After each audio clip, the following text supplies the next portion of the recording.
congratulate you. I know you're working very hard and working quickly to get as much things into effect as quickly as possible in reference to the stimulus bill.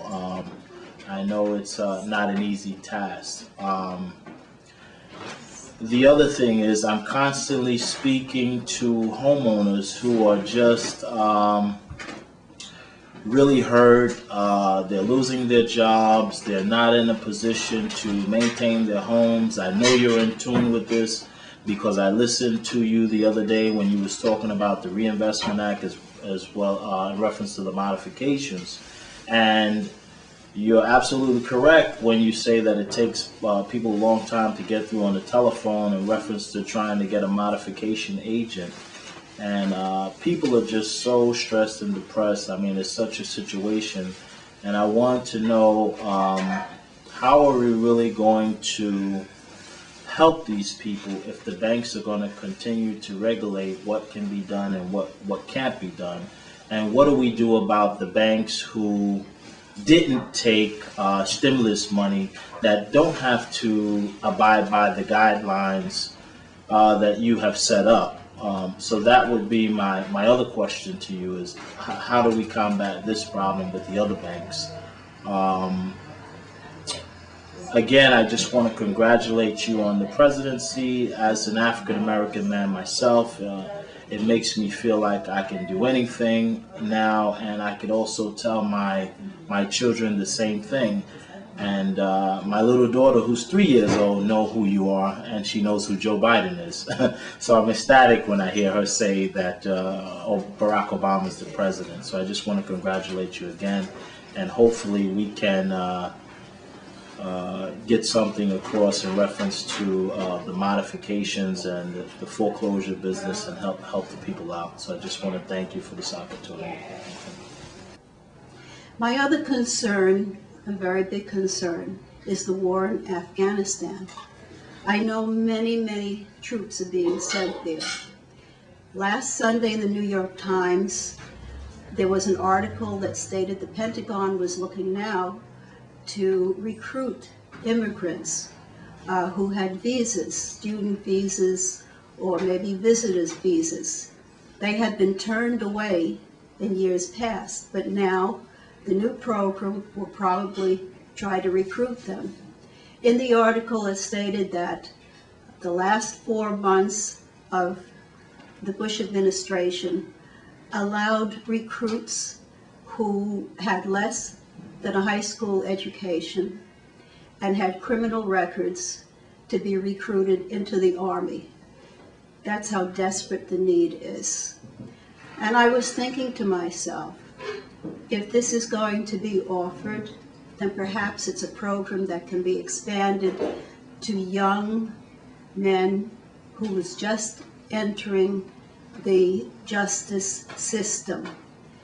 If they are not there for violent crimes, to be offered the opportunity to be recruited into the Army, rather than put them in jail for a year or two at great expense to the country when we can least afford it. Give them an opportunity to serve their country, and the country would be better off for it. I thank you, President Obama, again for all your efforts, and we as a nation stand behind you. I have a question regarding your stimulus package. I would like to know, regarding the housing crisis that we're having, who will be qualified for the package?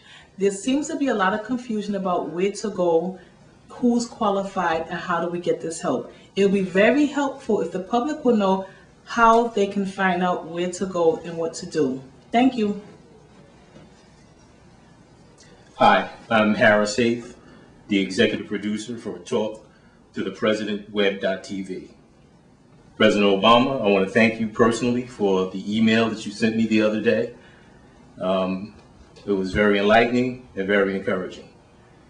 On our first broadcast tonight, we've had some very candid interviews dealing with people's issues that they are confronted with every day. And personally, I'd just like for you to know that we really need to deal with the greed issue starting in government. Every day, President Obama, we have millions of cars that travel the highways and bridges of New York and New Jersey. Yet and still, the streets are filthy and the infrastructure is falling to the ground. Where is this money going? We must all be accountable in order to have a solution to this. And it starts with the government. The solution by government traditionally has been to raise taxes and put the burden on the working class citizens of the country. But with your administration, we know that you're going to focus on the solutions that we really need, and that is to address the issue of greed in this country. It starts with the corporations that feed off of each other. The gas prices go higher, which make the food prices go higher. And while we live in a capitalistic society driven by the economy, we do have to keep the wages and the prices fair in the open market. And this is becoming a problem based on greed. So President Obama, we just ask that you would address this issue and let it start with government to set an example for business and corporations throughout the country and the world. Again, on behalf of Harris Hayes Productions and Talk to the President Web.tv, we thank you for your encouragement, and we look forward to serving you and helping you in your battle to help solve this crisis in this country. Thank you.